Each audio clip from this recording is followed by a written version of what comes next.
You're listening to Energy Insiders, a weekly update on clean energy and climate policy with Renew Economy's editor Giles Parkinson and leading energy analyst David Leach. Energy Insiders is brought to you by Evergen, providing cutting-edge energy management software for battery optimisation, virtual power plants and distributed energy resources.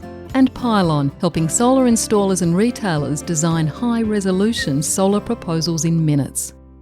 Hello and welcome to this latest episode of the Energy Insiders podcast. My name is Giles Parkinson. I'm the editor-in-chief of Renew Economy and founder and editor of the EV-focused sister site, The Driven. And there's a mouse just fell off the table. And joining me as usual is ITK's David Leach. David, I trust you're better than the mouse, which is now upside down on the floor. I don't know about how well the mouse is, but I'm well, thanks, Giles. And haven't we got a great guest direct from Singapore this week, Iola Hughes, who's the head of research at BMI, a 150-strong research organisation that provides some of the more up-to-date battery, EV, critical minerals data that we're also interested in. Yes, absolutely. And battery storage, as we shall hear in this interview, is very much centre stage, just given the growth of utility-scale battery storage in Australia and around the world, the surge in EVs, which has all been hastened by the events in the Middle East and the fuel crisis. So we'll come back with the news of the week, a few things to talk about afterwards, but let's have a listen to Iola Hughes from BMI first up. Well, Iola Hughes, welcome back to the Energy Insiders podcast. Thanks for having me. Yeah, look, it's since we last spoke to you, which I think was about 15 months ago, the battery storage industry has just leapt from strength to strength, be it in grid storage or in EVs. For grid scale, I guess, look, let's start off with grid scale storage. I mean, the numbers are sort of quite extraordinary, the growth over the last year. We've seen a lot of it in Australia. It seems to be the healthiest part of our utility scale transition with a number of big batteries being produced. But just give us a bit of a picture about what's happening on the global scale. Yeah, for sure. It's been a pretty interesting year for storage, and we've really seen the market go from strength to strength on both kind of a global scale and also when you start to look into specific markets. So in 2025, we saw the market grow at over 50% once again, getting up to over 300 gigawatt hours, which, when we put that into context of the overall battery demand picture, now represents about 20% of battery demand. And that's really increased from, a few years ago in 2022 was 10% of battery demand. Going back further, it made up an even smaller piece of the pie. So it's become a really kind of significant demand factor, and we're seeing that kind of filter through in terms of the decisions that are being made around investment. What cell manufacturers are now looking to do is really being kind of informed by this uptick that we're seeing in energy storage demand. And I think we should also mention that increase in share, it's not like car demand, electric car demand has been flat either. Exactly. We've seen the growth rate in the EV market has been slower, but we're coming from a much higher base, right? So, last year when we think about EV market demand, we were 22% last year. So, a lot smaller than that, over 50% growth we saw on the energy storage side, but, the market is still growing very quickly as well. So it's really impressive to see how quickly energy storage is becoming, a driving factor of lithium demand. And 2026, we're expecting that story to continue. Energy storage market set for growth once again, over 50%, compared to the EV market, which this is our Q1 forecast. So it was actually released before the conflict in Iran, which we can get into a lot of detail, I think, later on around how that might change our expectations. But for the EV market, we're currently looking at 9% growth. So there is a big divergence there. And, within that, the regional divergence is quite strong. But yeah. And it's interesting because, so just mentioned the EV market there, I think it's about 1,200 gigawatt hours compared to about, so it's about 4 times bigger than the utility storage at the moment. But as you say, utility storage is catching up quickly. So what are your forecasts in terms of sort of gigawatt hours for the next couple of years for utility scale battery storage? I mean, it's extraordinary that you're expecting another 50% this year in 2026, which I guess would take up to 450 gigawatt hours. where to after that? Yes, we're looking at over about 500 gigawatt hours in 2026. And yeah, the market's set to continue to grow at a very strong rate over the next few years. So we're kind of going further upstream as we go, but I guess if I was to think about the overall cell market, that might grow 20% this year or something like that. Yeah, I mean, that's the interesting thing. We've seen actually quite a big divergence now between when we think about end-use battery demand versus the cell production. And that's a really interesting nuance to kind of consider when it comes to particularly the lithium demand story. So if we think about overall battery demand in 2025, we saw the market reach 1.6 terawatt hours. So as you mentioned, about 1.2 of that coming from the EV side. When we consider actual battery production, last year it was 2.3 terawatt hours. So went over that 2 terawatt hour mark for the first time.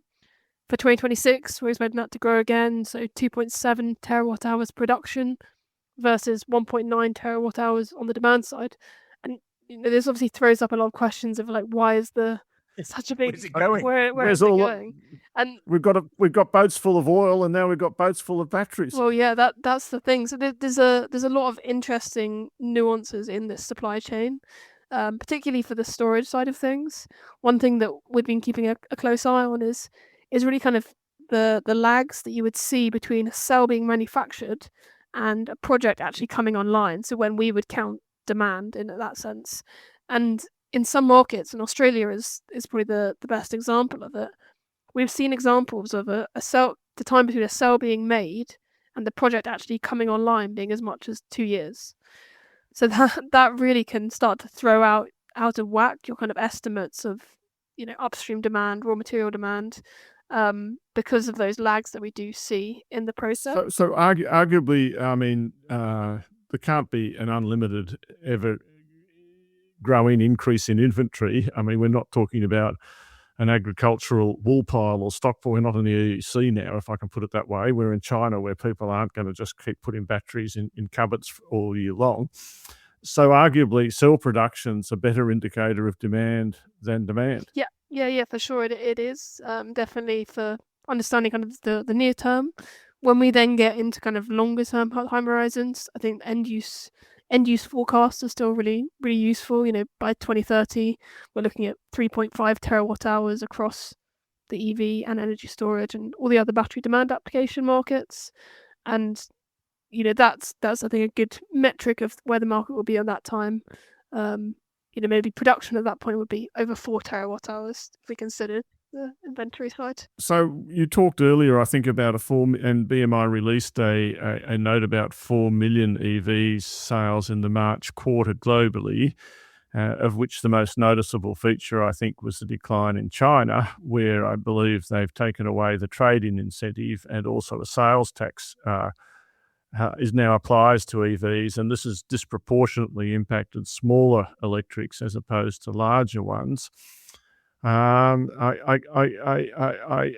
guess I'm just trying to understand what's going to happen to underlying costs, if I can put it that way, because I mean we've got this learning rate in cells and things like that, but the cells for stationary storage are different sizes, aren't they, to the ones for cars, and we've got a switch from NMC to LFP going on. There's a whole bunch of things going on.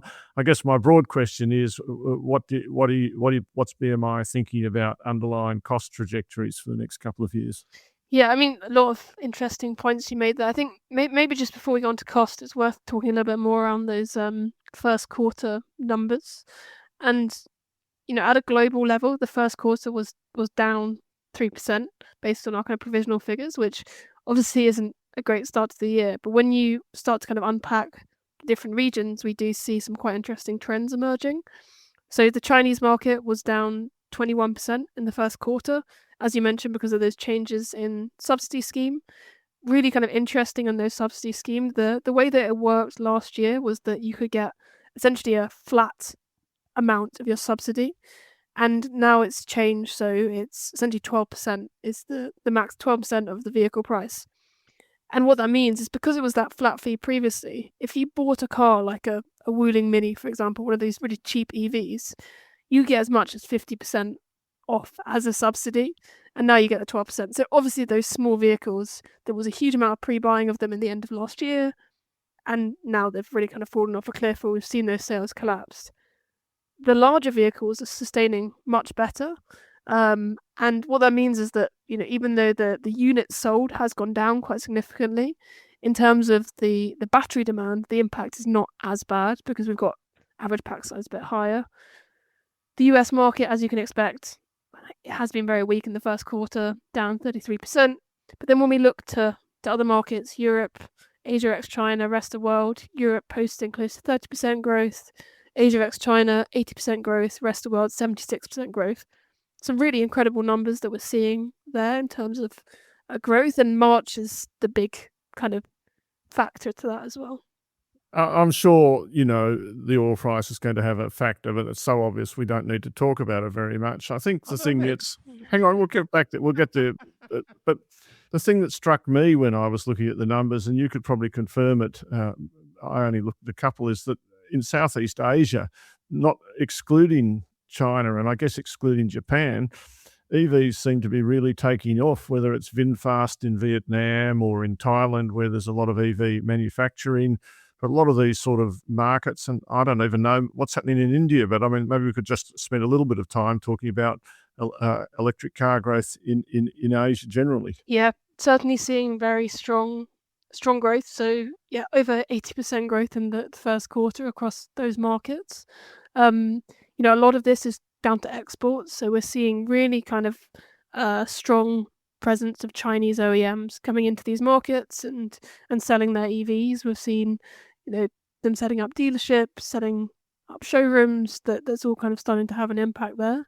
We've also seen strong growth in Korea the first few months of this year, and that's mainly due to the kind of domestic OEMs there rather than imports. So Hyundai, Kia really kind of pushing the sales growth there. It's an interesting one where China's in this position where they have essentially kind of an overcapacity of EV production, and they're now seeing kind of weaker domestic market. And when we look at the actual production figures from the Chinese market so far in the first quarter, they've not really taken much of a hit compared to what the domestic demand is. And what that means is that we've seen a real acceleration of exports of Chinese EVs into the rest of the world. And that's actually a bit faster than what we're seeing in terms of the registration. So what we think is actually happening is a bit of overseas inventory of these Chinese vehicles is forming. Batteries on the ocean, cars on the ocean, Exactly. Oil on the ocean, Exactly. Coal on the ocean. I should be in the shipping business. Yeah. Sorry, Giles. No, well, we saw that a bit in Australia. There was a whole bunch of, I think it was BYD EVs sort of parked in a car park of a unused, or at least over the adventure park or something like that. There's a big scandal about that. But as you say, they're probably just sort of stocking up and waiting for demand, and demand has now grown. Exactly. I mean, the timing can be better in that sense. For some markets, it makes a lot of sense. Like Brazil, for example, they were sending a lot of their inventory to Brazil and stockpiling there because of a change in the tariff regime. So they wanted to get those vehicles in there ahead of time. And I think I saw recently that BYD is just committed to sending another 30,000 EVs to Australia. So, they're seeing the demand, and I mean, especially at the moment, right? There's suddenly everyone is kind of reconsidering their options. Well, let's go into just the Iran war and just sort of pause there for a bit. What have you seen? I mean, what's the impact that you've seen already on the market, and what impact do you expect it to have? I mean, I guess it might sort of depend on the duration of the issues there. But what have you seen already? Yeah, I mean, ultimately, that is the big question: is the longevity and how, in terms of how much of the impact, how long it will last. But when we look at the March data, it was really interesting to see how quickly this had an impact. I personally, I think buying a car is a very big financial decision. The fact that people just suddenly, especially in Singapore, Yeah. basically more expensive than your house. Yeah, But anyway, exactly. But people were making these quick decisions to kind of opt for different vehicles. I think the most notable one that we saw was in New Zealand. we saw the petrol price increase by over 25%. And incredibly, if we look at the year-on-year growth rate for January and February, it was 20%. For the first quarter, it was 263%. That's amazing. So it went from 2 to 3. Sorry, I'm only joking. It's a bigger country than that. No, well, actually, New Zealand had a stronger EV market than Australia for many years until they removed the subsidy. Yeah. Exactly, yeah. The Conservative government removed the subsidy, and I actually just drove an electric car around the North Island of New Zealand for 3 weeks, and I've got to say, there's lots of charging stations there. So it's interesting, though, isn't it? I mean, it just sort of suggests to me that there's a lot of people out there thinking about EVs now and ready to go. And when they see a crisis like that, they just go, "Okay, now's the time." Yeah, and I think the best example of that actually was in Norway. So, Norway is a market which is pretty saturated in terms of EVs. We've got penetration rate that's typically kind of at over 95%. And in the first couple of months in the year, we saw sales were down 44%. And that basically means the total vehicle market was down 44%. People weren't purchasing. In March, sales suddenly grew 51%. So that's a market where you have this really high level of, your only choice really is to buy an EV, but you have people who've been holding on to their petrol cars and that sort of thing. And suddenly they go, okay, well, I guess it's the time. Now we'll switch over. Just fascinating. That's really interesting. Yeah, because, I mean, as you say, Norway's had some really high penetration rates, sort of like 98, 99% EVs at some stages and some months. I think one month, it was 12 petrol cars sold or something like that. But even with those high penetration rates, it still means that the actual stock of the existing cars is still very, 60 or 70% fossil fuel cars, and those are the ones that people are going, okay, I'm going to get rid of that now, and I'm going to go out and increase the market. Exactly. So, Iola, if we looked again, just finishing on this, I do want to come back to the cost outlook and the because I think it's very important to future growth. But nevertheless, because when I was looking in Germany, I still see that a Volkswagen ID3 is still about 2,000 euros cheaper. The Golf is about 2,000 euros cheaper than an ID3. But there's a lot of legislation driving EV uptake in Europe, but T&E keeps there's a lot of pressure to water it down as well. How are BMI thinking about the whole thing? Yeah, I mean, really interesting. So last year we saw a kind of major change to the EU emissions policy.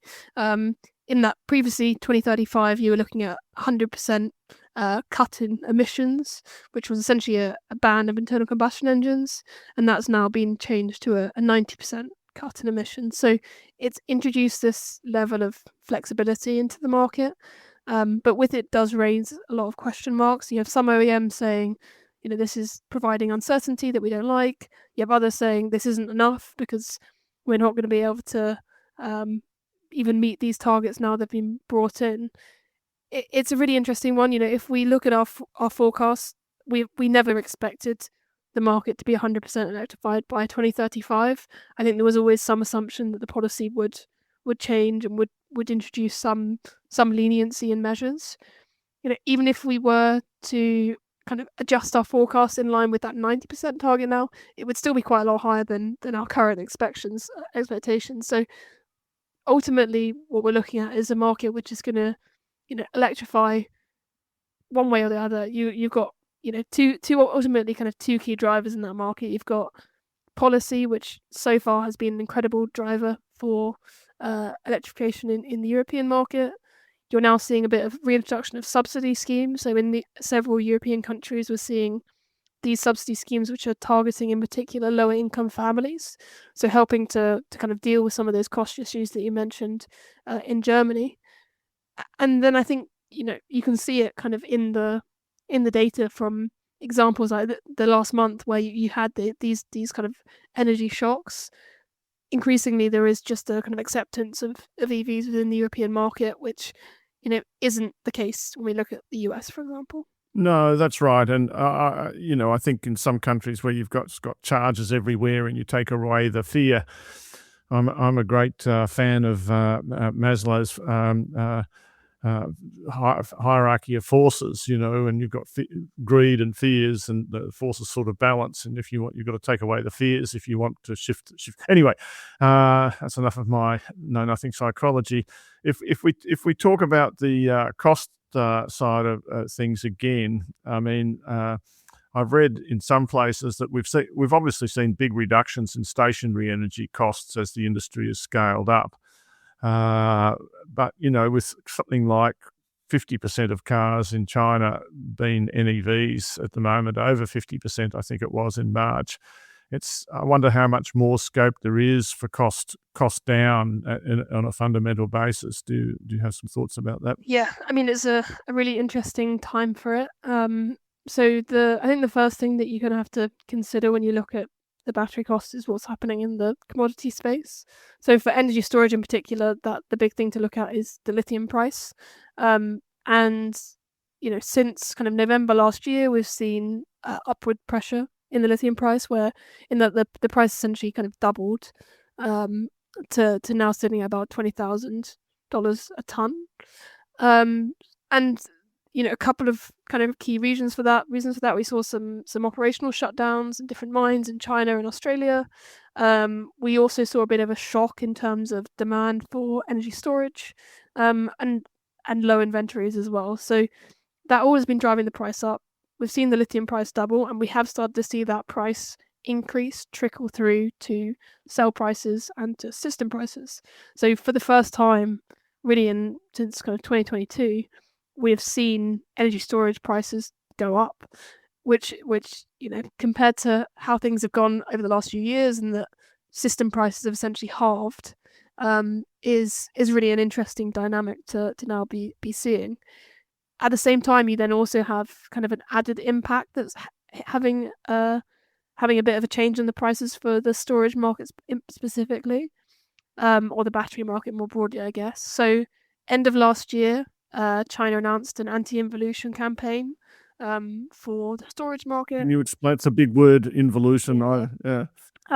Essentially, it's a campaign to kind of crack down on unfair competition within the market, to ensure the long-term kind of stability of Chinese players in storage. They want to get rid of kind of the aggressive price-cutting nature and this race to the bottom, like you've seen in solar. In China, like we've seen in every other commodity in human history, from solar panels onwards. Exactly. But go on. Exactly, yeah. So they launched a campaign to try and crack down on this. And then you also had the removal of the export tax rebate, which has been a pretty key rebate for cell manufacturers over the last few years. Essentially, it's a 9% rebate, and our understanding is a lot of cell manufacturers are kind of using this as their margin, and that's gone down to 6% as of the beginning of April, and it will go down to 0 at the end of the year. So these three things, lithium price, this anti-involution campaign, and the export tax rebate, are all having an upward pressure on cell prices. But when we put it in the context of where prices have been, it is still very cheap to install energy storage, and we still see the economics being very strong in a whole range of applications compared to a few years ago. And then maybe just the final point to mention on terms of innovation, this is something that we do continue to see when it comes to storage. The cells that are being used in storage systems are very different to those from a few years ago. They've got a lot bigger, right? Essentially, Exactly. so you can get more energy into a container to keep it very... Exactly, yeah. And, that has massive implications for all sorts of things, from land costs, for example. If you're building a gigawatt-hour project and each 20-foot container is now 7 megawatt-hours compared to the containers of a few years ago that were 3 or 4, suddenly you need a lot less containers, a lot less land, a lot less cabling. Very important in Australia, where balance of system costs and labour are really big drivers of final prices. I wonder also just a little bit about technology, because there's a new battery invented every day. And I guess both solid state and sodium batteries, which take up more space, have been receiving more and more press. Does BMI have any views on solid state? I mean, you can get either very excited or not. Yeah. I mean, on solid state, it's been a continuous story of, in a few years' time, we are seeing some progress from a few different players, particularly on the semi-solid state batteries. We're seeing these being deployed. So this essentially instead of the electrolyte being solid, it's kind of a gel, so semi-solid. And we are seeing these deployed at both energy storage and in some EVs. It's not the full way there and doesn't necessarily solve some of the issues that are still there with solid state. I think the big issue with these solid state technologies is that, when they first, the earlier kind of hype cycles around solid state, they were comparing solid state technology or what it could be to the LFP and the NCM technologies of 2022 or 2020 or 2015. Those technologies have evolved so much since then and will continue to evolve. So really, with solid state, you've got to not compare it to technology of today, but you need to benchmark it to where LFP will be or where NCM will be in 3, 4, 5 years' time.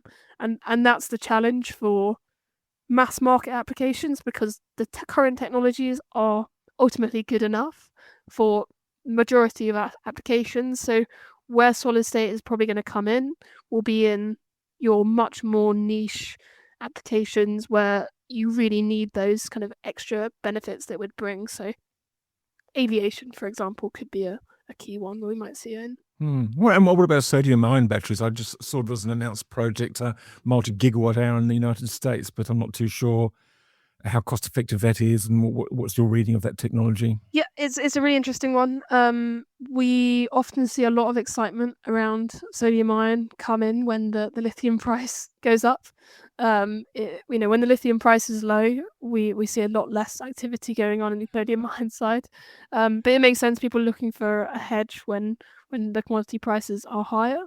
We've run quite a lot of analysis on the cost side of things, and even at the current lithium price, it is still more expensive to use sodium ion because of the supply chain kind of immaturity. Yeah. How much more expensive? I don't have it off the top of my head, unfortunately. It's also density, I think, as well. Sodium is less dense, isn't it? Yeah. So that comes out of that space issue then. Exactly. So that's one of the challenges as well. Is we talk about all those innovations we've seen in the storage market the last few years that we've been really focused on energy density, which is quite funny because I don't know, 5 years ago when everyone was starting to talk about energy storage, there was this kind of big thing that was like, oh yeah, well, we can use LFP for energy storage because no one cares about energy density. And the reality is people really do care about energy density. So that is definitely a kind of barrier for sodium. Where sodium ion has a really good kind of opportunity is its ability to operate in a much wider temperature range. So LFP is pretty limited when it gets very cold or gets very hot.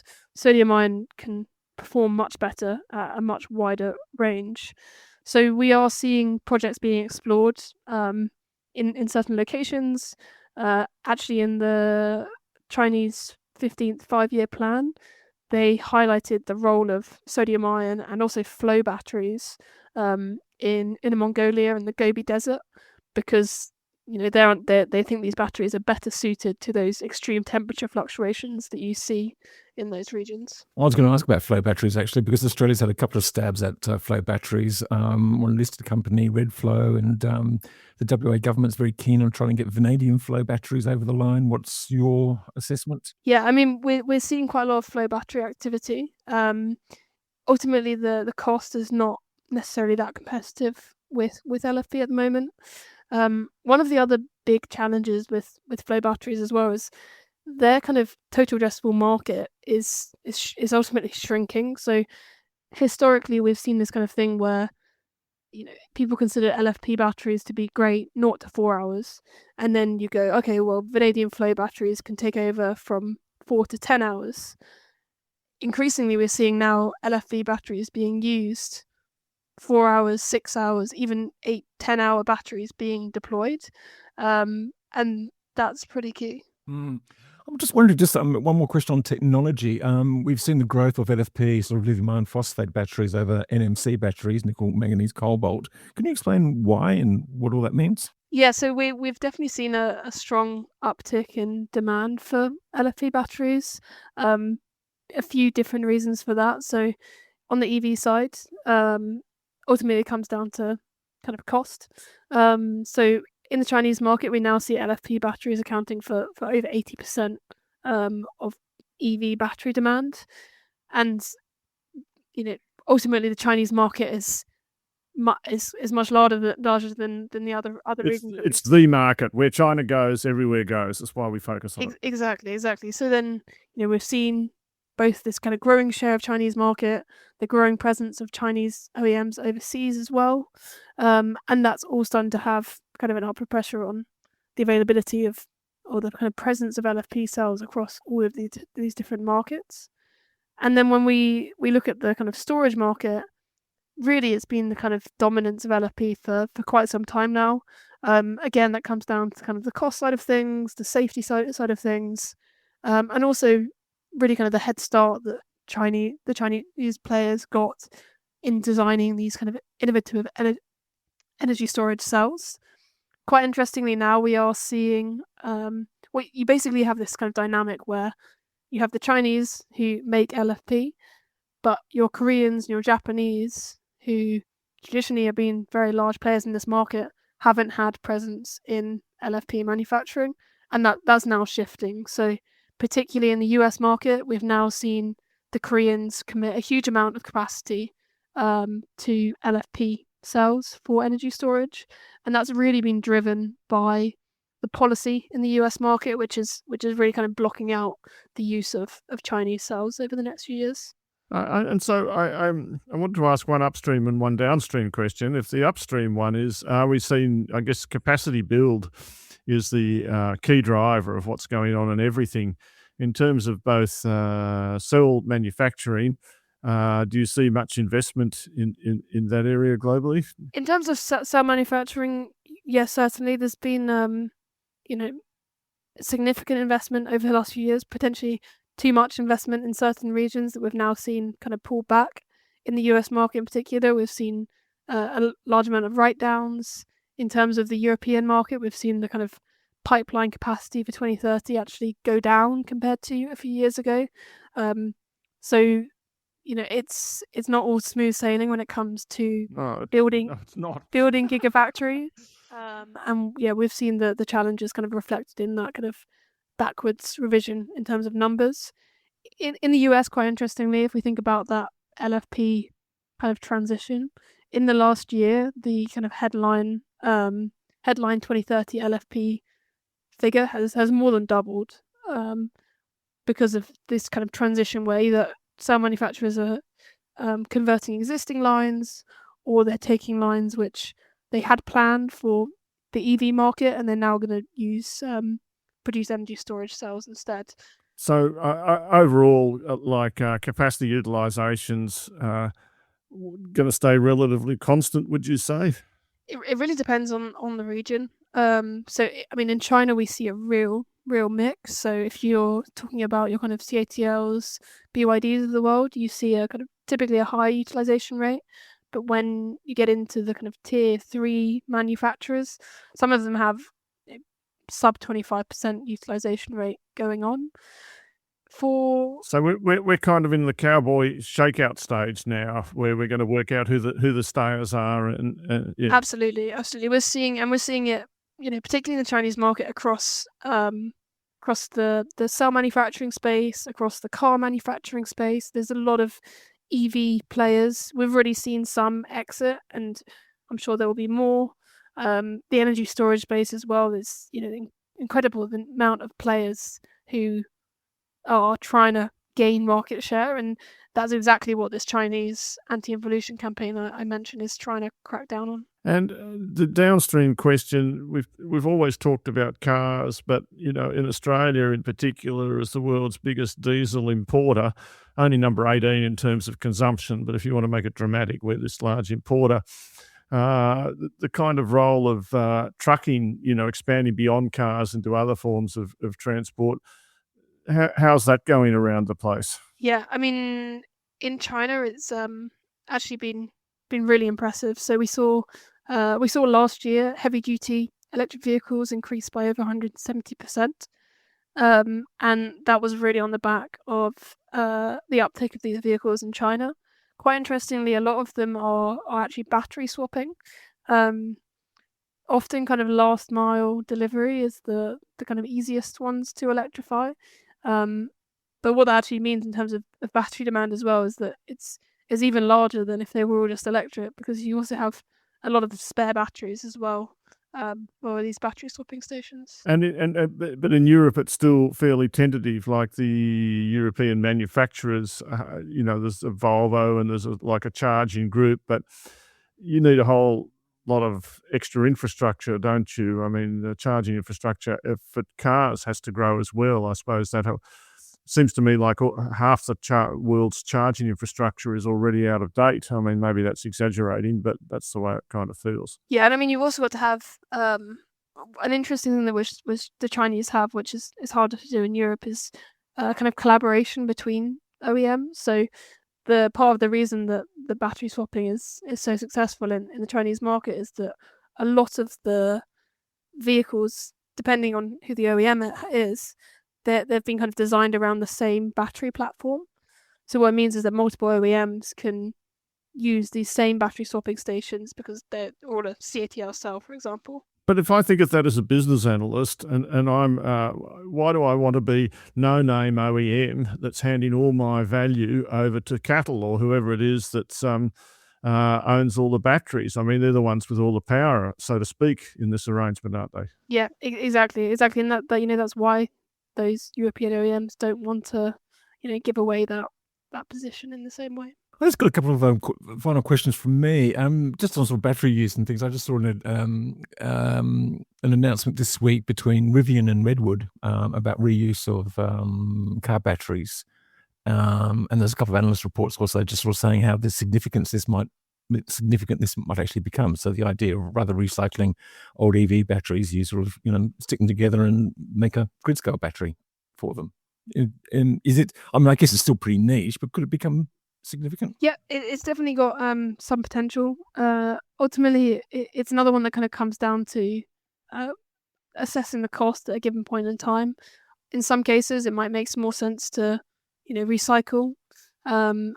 There is obviously some risk kind of involved with using old EV batteries that have been cycled in all sorts of different ways and putting them all together and getting it to work as a unified system versus, I could just get some very cheap new batteries that have been designed for this specific purpose. So it's not a risk that I think everyone would want to take on. But for certain applications, there may be a bit of an avenue there. And my last question, just getting back to Iran, I mean, we noted the surge in interest in EVs. It's probably harder to decipher because they're longer term projects, but is there any expectation that might drive increased interest in utility scale battery storage and less on gas? Yeah, I think certainly the conversation within particularly kind of Asia, APAC, more broadly is these are countries which have been very heavily reliant on imports from the Middle East, and ultimately it kind of brings to the forefront the topic of energy security, and renewables and storage are seen as kind of a key pillar of that. I think where we could see a more immediate impact is on the resi market. You can look to, for example, Pakistan energy crises of 2022. We saw a huge influx of solar panels into that market on the back of that, and you can also look at Germany on the back of the Ukraine invasion. We saw a huge interest in residential storage, so I think there's a strong argument for resi storage to see a bit of an uptick because of this. Cuba as well, with the blockade. It's sort of 2 gigawatts of solar in a year in Cuba. It's quite extraordinary. We won't take up too much more time, Iola, but I just want, and I'll say thank you in advance, but I just want to ask how BMI itself is travelling. Are you seeing like demand for consulting? I mean, it's such a fast changing and fast growing area that, like, to use the buzzword actionable intelligence from informed people must be fairly valuable, mustn't it? Yeah, absolutely. Definitely busy at the moment. I think particularly on the energy storage side, that's where more of the interest is than even on the kind of EV market, which has flipped a bit in the last couple of years. Thanks very much for taking the time out. In case listeners weren't aware, I think you've just moved to Singapore, I presume, because it's halfway between and it's just the hub of where things are going on. Yeah. Why Singapore? My partner got a job out here, so I've Oh, that's a pretty good along the reason, way. isn't it? Yeah. So you'll be moving back when school starts. Sorry, that's investment banking talk. Thanks very much indeed for the time. Yeah, thank you very much. No, it's been a fascinating conversation. Thanks for having me. Always great.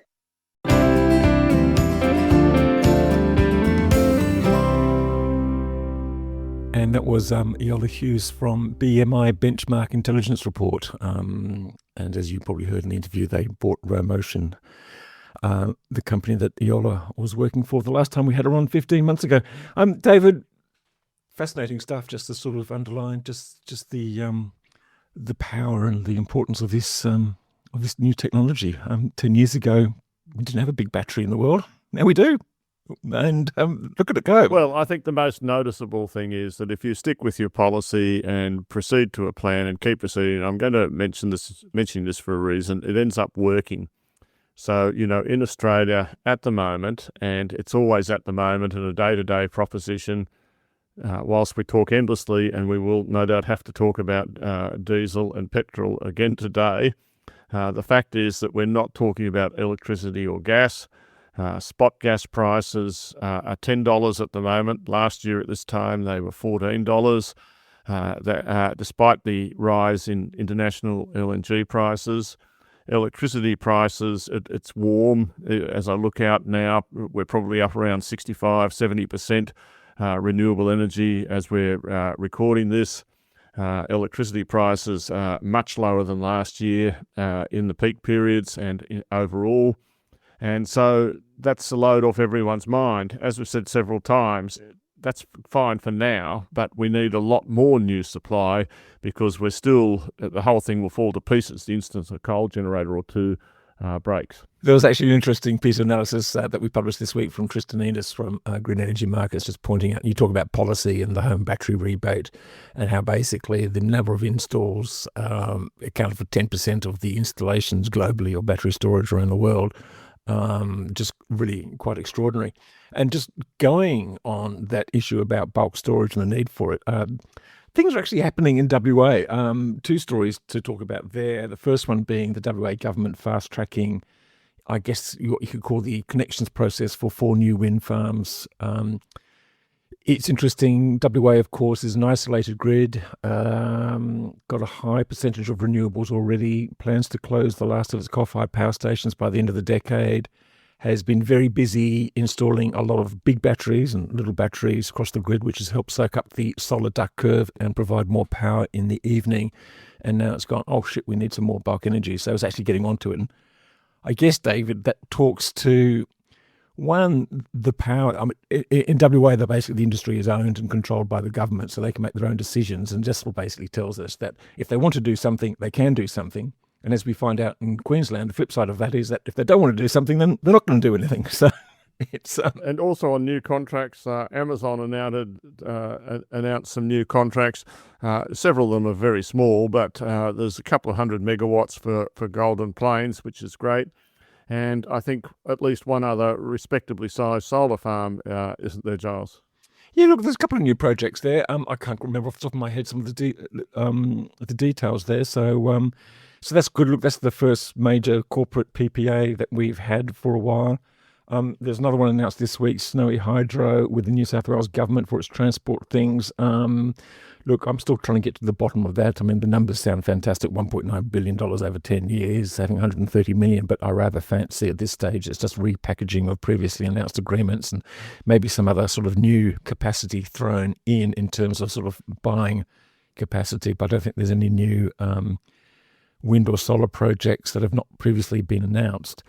But look, I just want to fly back over to WA because since our last podcast, Andrew Forrest and Fortescue has come out with some more details of its green energy plans. And it's getting pretty excited about this. It's obviously sort of looking at its supply chain and the costs. It's basically saying now that its green grid's going to be up and running, partially, early next year, probably going to be complete in about 2 years. Then it's going to have its electric trucks rolling out from the middle of this year.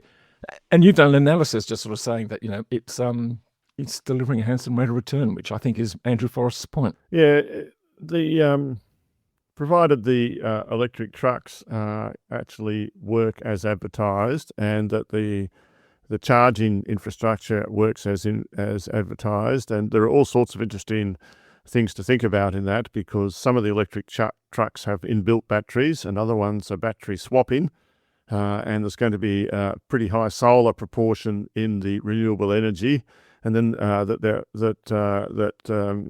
Fortescue has to build its own grid essentially, and its own generation in order to charge the trucks, but actually that's only a couple of 100 megawatts or less as the total demand. A lot of the demand's going into their magnetite project as well, which has always been electric, but it's been run off gas before, and now that's going to be replaced by wind and solar. But that magnetite project has been very troubled itself. So I guess what I'm saying here, there's a long and complex process, but I'm quite optimistic about the big diesel trucks.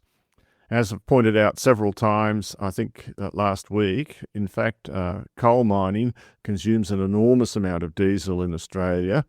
Mining generally is consuming has seen 50% growth in diesel consumption, 45% growth in diesel consumption over a decade. And that's been driven by higher strip ratios, because actually, by and large, Australia is an old country for mining at the moment. Now that means that our seams have been worked out, our ore bodies, and so it's getting more and more costly for us to extract ore. And I think that's one of the great economic questions as we look forward, is that mining is not going to be the thing that Australia runs on forever and ever. Now, this brings me to gas and to policy, the bigger policy in general. I don't know if it's the time to discuss this right now, Giles, but, when we look back at the Hawke and Keating and Button government, they were very famous for really, they will live on forever for a number of reasons, but they, floated the dollar. They deregulated the banks, they reduced tariffs. There was an absolutely massive amount of serious economic reform that went on there. The political costs are high in the short term. They were able to get, with Cliff Dolan, I think it was, the unions on side, and have an accord to make it all work. And I think with the political position, it seems to me, and of course I'm talking in our book here, that doing something about energy in Australia, pursuing electrification, not just decarbonising electricity grid, but decarbonising transport, doing something about stationary heat processes. This needs a whole of government, very serious approach. It's not just a muddle through piecemeal, little bit policy here, little bit there. There is an opportunity for the government that was determined to really make its mark. And I won't say too much more about it than that.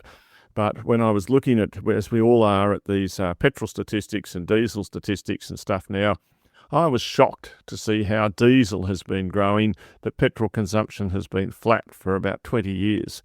And diesel consumption is growing not just in mining, we really should be, if we're not going to, I'm just covering a lot of topics here, but we just saw in the paper this morning that Albanese has announced there's not going to be an export tax on existing gas contracts. Now, I can understand that. There's no doubt that gas is undertaxed. If we look at iron ore, the iron ore price gets mentioned in the budget every year. Why does it get? Because it affects the budget deficit. And why does it affect the budget deficit? Because the iron ore miners pay a shitload, can I say that, of income tax, right? But the gas price is completely irrelevant because the gas producers don't pay any income tax, hardly at all. You probably pay more tax than some of them. Feels like it sometimes. It does feel like it, doesn't it? So there's no doubt that gas is very heavily undertaxed. But I think also it's fair to say that if a project is financed under one gas regime, retrospectivity is a very important thing there. But for new gas, when you come to think about some project like the Beetaloo, Inpex, one of the big Japanese companies, just bought into the Beetaloo resource in the Northern Territory, something that a lot of environmentalists will be quite unhappy about. But a nice big export tax up there would at least be another hurdle for that thing to jump.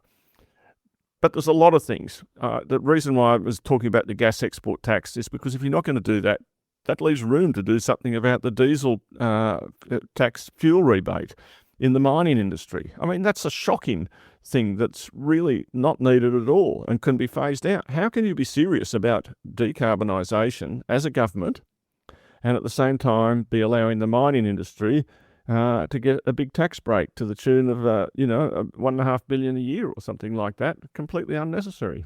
Couldn't agree with you more, David. And as I'm just going to repeat what you just said, I mean, this is a huge opportunity for the Albanese government and for Albanese himself. I mean, he's been shown himself to be very prepared to hop onto planes and go to Malaysia and Brunei and Singapore and other places to secure deals. And okay, that's fantastic. But now's also the opportunity. Yeah, but now's also the opportunity to stand up and sort of say, this is what we need to do. And there's a whole bunch of reasons for it: fuel security, economics, climate reasons.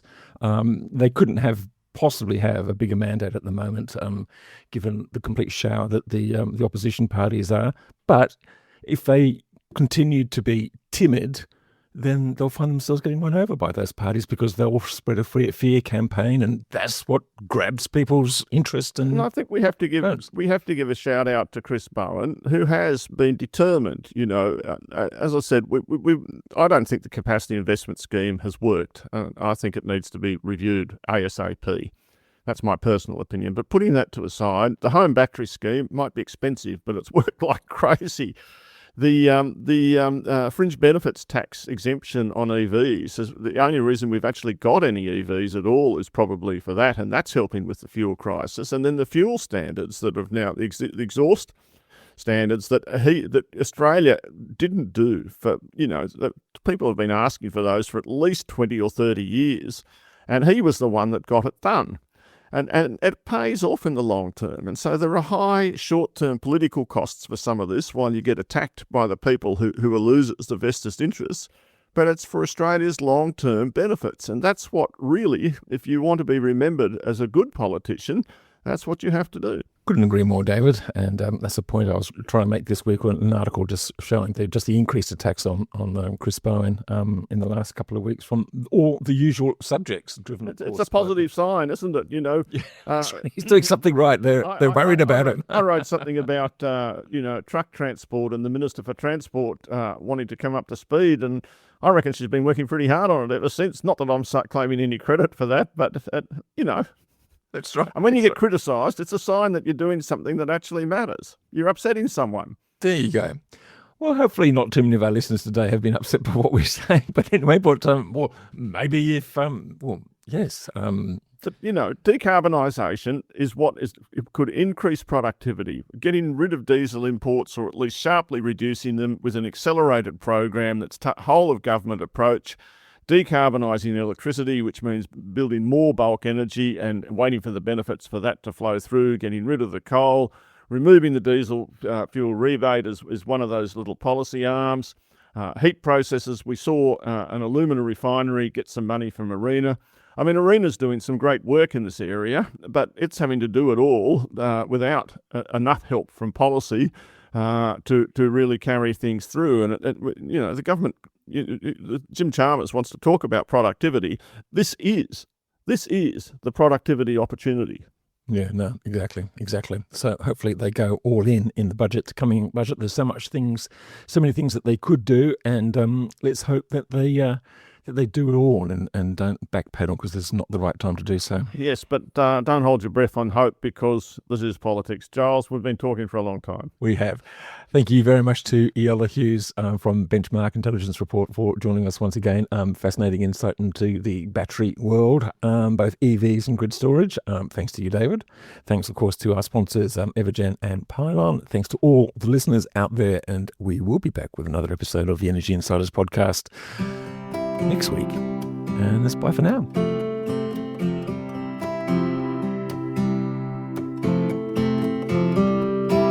Energy Insiders was brought to you by Evergen, the market-leading renewable energy software business that optimises residential and commercial solar and battery systems. Evergen enables large numbers of systems to operate as a single fleet, so network operators can use them as a virtual power plant, generating significant value for consumers, network operators and the energy system as a whole. Evergen software is powering the energy system of the future. Energy Insiders was also brought to you by Pylon. Pylon provides easy-to-use solid design software for installers and retailers with pay-as-you-go pricing, no monthly cost and no lock-in contracts. Join Australia's top solar companies who trust Pylon to design high-resolution, CEC-ready solar proposals.